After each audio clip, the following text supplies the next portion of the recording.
What is going on, people? TripleM back again with another video. It's daily dose of football content, and today I would like to talk about Arsenal as they emerged the victors from a very scintillating and entertaining North London derby in which they thoroughly deserved to win and utterly dominated from start to finish. Now, there's a lot to get into in today's video, and there's still a lot of football for me to watch, so I'm going to try to keep this brief, but let's start by talking about Mikel Arteta, because as many of you know, if you're long-time viewers of the channel, I have been a very big critic of this guy, and even I am starting to reevaluate and change my opinion of Mikel Arteta. I haven't completely changed yet because it's still early in the season, but today is yet another performance on the long list of good performances since the start of the season, where you can clearly see a tangible piece of evidence as to why Arsenal are a much better team. It wasn't just the fact that they won the game 3-0, it's how they bossed the game from start to finish, how they controlled the game, their shape on the ball. This is something I never saw from Arsenal 2 seasons ago, but when they're on the ball, if you pay attention and you have a keen eye for tactics and formations,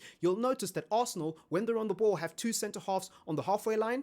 Then you've got Zinchenko and you've got, in today's case, Ben White, basically coming in very narrow to cover for Partey, to cover for Xhaka. Whenever Partey and Xhaka bomb forward and try to make something happen, you'll notice that Ben White and whether it's Tierney, whether it's Zinchenko playing in that position, go back and watch some of Arsenal's games, you'll notice this pattern. They basically come in and cover and hold that area in the midfield, so it allows Xhaka that freedom to go up front. And that's why I think Xhaka's had such a good season, because he's finally playing as an 8 again. Even at times today, Thomas Partey was the one bombing forward and Xhaka was the one sitting in between the 2 fullbacks. So essentially they had a 2-3-5 formation, because you've got the 2 centre halves, then you've got the 2 fullbacks and 1 holding midfielder, then you've got the other midfielder and the 10, in this case Martin Odegaard, bombing forward with the front 3, and that creates a front 5, and that absolutely overwhelmed Spurs. They did not know what to do. They were getting beaten out wide, they were getting beaten in the half space, and they were getting beaten straight through the middle. They were getting carved open, and it was really, really sad to see, because as a fan of Antonio Conte, as an admirer of Antonio Conte, I thought that Spurs would be a lot more resolute. I thought that Spurs would be a lot more difficult to break down. But Mikel Arteta made Spurs look like they just hired Conte last week. He did. Like, Arsenal as a team and as a unit and their manager made Spurs look like it wasn't Antonio Conte managing them in that dugout, because they just couldn't handle the pressure. And I tell you what, we've got to talk about Gabriel Jesus, because again, it's not about the goal he scored, because the goal itself wasn't particularly pretty. It's about everything else he brings to the table. People do not understand that in the modern game, even though there's a resurrection of the old-fashioned number 9 in Lewandowski, in Benzema, Cristiano Ronaldo, obviously, who's falling off now, but there's so many examples of number 9s. Haaland at Manchester City, right? He's a good example. There's a resurrection of the old-fashioned, bulky, big, bullish number 9 coming back into football, but that doesn't mean that people like Gabriel Jesus are not productive and that they're not useful. He still is. His hold up, his technique, his agility, his low center of gravity, and his ability to actually navigate through tight spaces, dribble past people, basically make things happen out of nothing, is so valuable to this Arsenal team. In addition to that, forget technical ability, forget everything in terms of athleticism that he has to offer.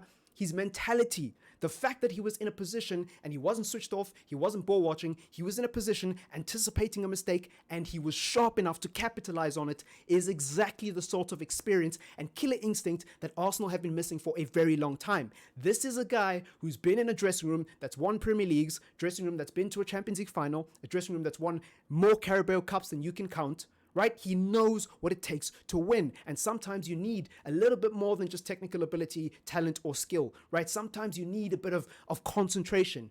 You need a bit of dog in you. And Gabriel Jesus has that in addition to everything else. So a very good performance from him today. Martin Odegaard.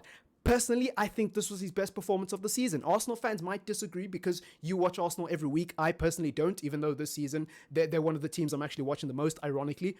I don't watch Arsenal with as keen of an eye as I do when I watch Manchester United. So maybe there's something I'm not seeing with Martin Odegaard this season. But today was the Martin Odegaard I expect to see. Today seems like a massive jump from his previous performances. I haven't been that impressed with Odegaard this season in an Arsenal shirt. But today, I don't know, something changed, something clicked. There were moments of interplay between him and Jesus, between him and Martinelli, and between him and Saka. He was all over the place, and he had a great game today. I'm not sure how many chances he created because I haven't looked at his stats yet, but just off the eye test alone, visually, I would say that he was one of Arsenal's best players today. But let's move on. Xhaka and Partey. I've spoken about Xhaka, and look, the whole thing of Ben White and who was playing out right? It was Zinchenko, right? Ben White and Zinchenko playing as fullbacks today.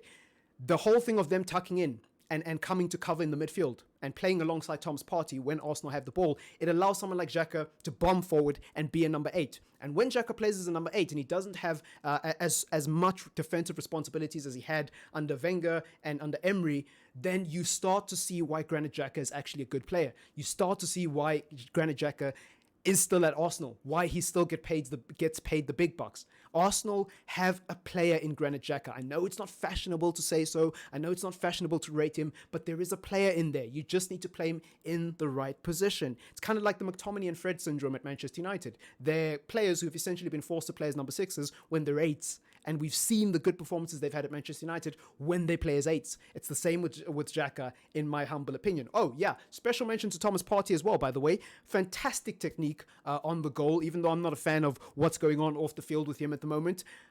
Fantastic goal. Brilliant goal. Great performance all around. But the goal itself puts him as candidate for man of the match, in my humble opinion. Let's talk about Saliba, last and least.